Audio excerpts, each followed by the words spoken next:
अब बेटा कंडीशंस देख लेते हैं कुछ लुईस एसिड की कि लुईस एसिड डिमांड क्या कर रहा है एसिड और बेस को लेके। अब उसने एसिड में स्पेसिफाई कर दिया कि एसिड, क्योंकि एसिड क्या ने क्या करना है बेटा, पेयर ऑफ इलेक्ट्रॉन एक्सेप्ट करना, और पेयर ऑफ इलेक्ट्रॉन वो तभी एक्सेप्ट करेगा ना जब उसमें डेफिशिएंसी होगी इलेक्ट्रॉन्स की। तो उसने कह दिया कि अगर वो कैटाइन है तो वेल एंड गुड, क्योंकि कैटाइन में तो वैसे ही डेफिशिएंसी होगी, यानी पॉजिटिव आयन है तो वो ले लेगा आराम से। अगर कहते हैं कंपाउंड है तो कंपाउंड में जो सेंट्रल एटम है आपका, तो उसमें क्या होना चाहिए, इनकम्प्लीट शेल या ऑक्टेट होना चाहिए। सेंट्रल एटम मीन्स कि फॉर एग्ज़ाम्पल आप BF3 की एग्ज़ाम्पल ले लो, ये पूरा कंपाउंड है। अब उस कंपाउंड का ये मेन सेंट्रल एटम है, तो इस सेंट्रल एटम में अगर डेफिशिएंसी होगी, इनकम्प्लीट शेल होगा या इसका इनकम्प्लीट ऑक्टेट और डुप्लेट होगा, तो ही आपका वो एसिड होगा, तब भी वो एक्सेप्ट कर सकता है।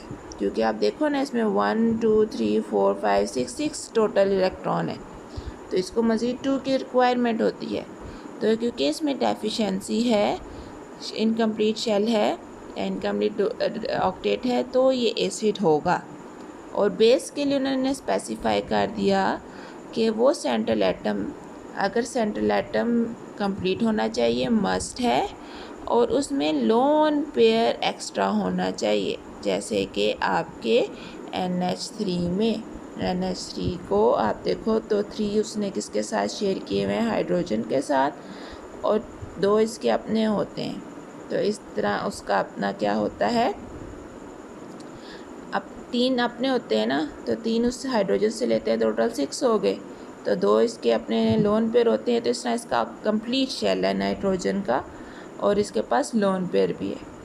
तो इस तरह बेटा क्या होता है, एक एग्जांपल भी देख लेते हैं कि ये देखो, हमें कोई भी ले लेते हैं, H पॉजिटिव ही है, तो इसमें क्या हुई हुई है, डेफिशिएंसी हुई हुई है, तो ये आपका क्या हुआ, एसिड हुआ।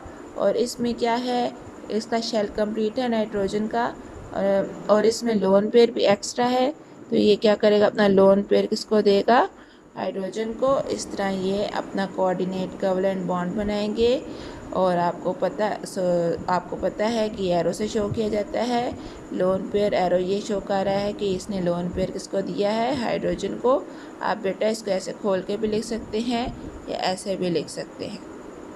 अब क्वेश्चन अराइज होता है, जो सबसे ज़्यादा कंफ्यूज बच्चों को ये चीज़ करती है कि जब आइडेंटिफिकेशन आती है लुईस एसिड और लुईस बेस की, ब्राउनस्टीट की भी कर लेते हैं बच्चे, अर्हेनिस की भी कर लेते हैं।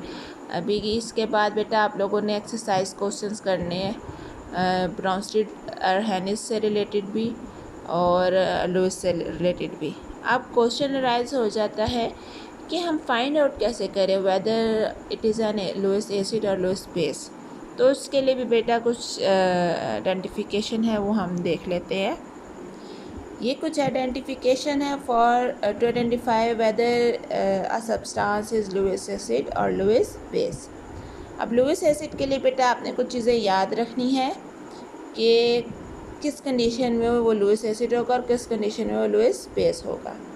अब बेटा इधर देखो, लुईस एसिड में, तो लुईस एसिड हमेशा क्या है, ये तो आप सबको पता है, इट इज़ एन एक्सेप्टर, और लुईस बेस क्या है, इट इज़ अ डोनर। और सेंट्रल एटम में क्या होना चाहिए, डेफिशिएंसी होनी चाहिए, या अगर कैटाइन भी शो कर रहा है तो कैटाइन भी क्या होगा, आपका लुईस एसिड होगा। जबकि लुईस बेस में क्या है, आपका डोनर होना चाहिए पेयर ऑफ इलेक्ट्रॉन का, सेंट्रल एटम कंप्लीट होना चाहिए, उसमें लोन पेयर हो, यानी जिसके ऊपर लोन पेयर शो हो रहा होगा वो तो साफ पता लग जाएगा कि वो लुईस बेस है। और या फिर अगर एनाइन बना हुआ है, यानी अगर एनाइन फॉर्म भी है, तो एनाइन फॉर्म भी क्या रिप्रेजेंट कर रही होगी, बेस को। अब इसको इन पॉइंट्स को माइंड में रख के हम नीचे वाली जो है एग्जांपल्स सॉल्व करते हैं। अब हमें कहा गया है कि इसमें फाइंड आउट करें whether it is a Lewis acid और बेस। और हमेशा एक और चीज़ याद रखें कि हम एसिड और बेस सिर्फ रिएक्टेंट में फाइंड आउट करते हैं। किस में फाइंड आउट करते हैं, रिएक्टेंट में, यानी एरो से पहले वाली को। कुछ बच्चे एरो से बाद वाली में कंफ्यूज होते रहते हैं। तो एरो से पहले वाले को ऑब्जर्व करना है। अब इसमें देखो बेटा, हमें इन्होंने 2 दिए हुए हैं, Cl नेगेटिव और AlCl3।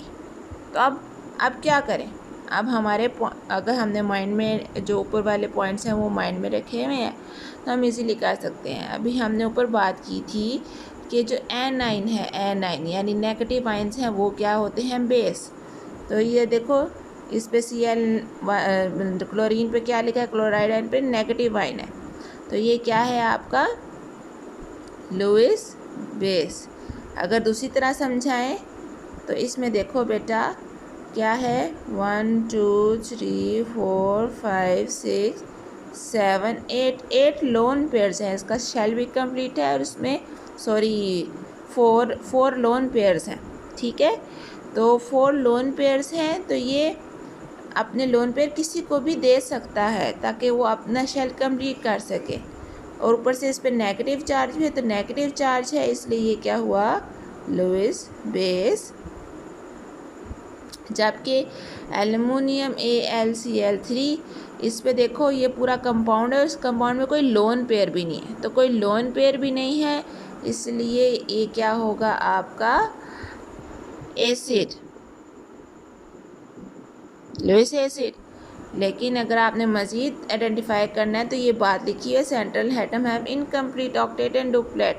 तो हम देख लेते हैं, अगर एल्युमिनियम के अपने 3 होते हैं आपको पता है, फिर उसने किसके साथ शेयर किए? क्लोरीन 3 के साथ, तो टोटल 6 हो गए। टोटल 6 हैं यानी इसके पास अभी डेफिशिएंसी है। ठीक है बेटा, एक आइडेंटिफाई कर लोगे ना, दूसरा तो वैसे ही ईजी होता है फाइंड आउट करना। इसी तरह ये मैंने इसलिए रेज किया ताकि नीचे वाला आपको क्लियर नज़र आए। इसी तरह जो अब नेक्स्ट एग्जांपल है, H पॉजिटिव और OH नेगेटिव क्या बना रहे हैं? आपके वाटर। अब इसमें बेटा अगर आप देखो तो आपको पता है जो कैटाइन है, हमने पढ़ा है जो पॉजिटिव आइंस हैं वो क्या होंगे? Lewis acid. तो जल्दी से इसके ऊपर लिख लो लुईस एसिड। दूसरा ऑटोमेटिकली क्या होगा? इस पर नेगेटिव आयन है वो क्या हो जाएगा? Lewis base. एक बात बेटा आप अच्छी तरह आइडेंटिफाई कर लोगे, दूसरा ऑटोमेटिकली करेक्ट हो जाएगा। अब इसमें देखो, इसमें उन्होंने बात की थी जिसके पास लोन पेयर होगा, लोन पेयर होगा वो क्या होगा? बेस। तो लोन पेयर जल्दी से इसके ऊपर लिख लो लुईस बेस, और दूसरा क्या हो जाएगा? Automatically Lewis acid. क्लियर हो गया सबको? कोई डिफ़िकल्टी तो नहीं है? अब बेटा हम ओवरऑल जो है एक बना लेते हैं एसिड बेस का कंसेप्ट। ये जल्दी से हम समरी देख लेते हैं एसिड बेस कंसेप्ट की, जो हमने 3 कंसेप्ट पढ़े हैं। बेटा ये मैंने समरी इसलिए बनाई है आप सबके लिए, आसानी के लिए, क्योंकि आप लोगों को डिफ़िकल्टी होती है आइडेंटिफिकेशन के लिए। कुछ बच्चे जो है कंफ्यूज हो जाते हैं, तो ये इकट्ठा इसलिए लिख दिया है ताकि आप लोग प्लीज़ इसको अपने कॉपीज़ पे भी लिख लेना। वैसे मेरे तो लेक्चर से जो जो आपको चीज़ें लगती हैं आप प्लीज़ उस अपने बुक पे लिख लिया करें, नोट्स बना लिया करें। अब बेटा इसमें यह है कि देखो, और हेनिस ने क्या दिया था एसिड बेस का कंसेप्ट, कि एन एसिड इस एक्वा सोल्यूशन को आपको पता है इसने फोकस किया था, which gives H positive ion in aqua solution and which gives OH आइन इन एक्वा सोल्यूशन, वो बेस होगा।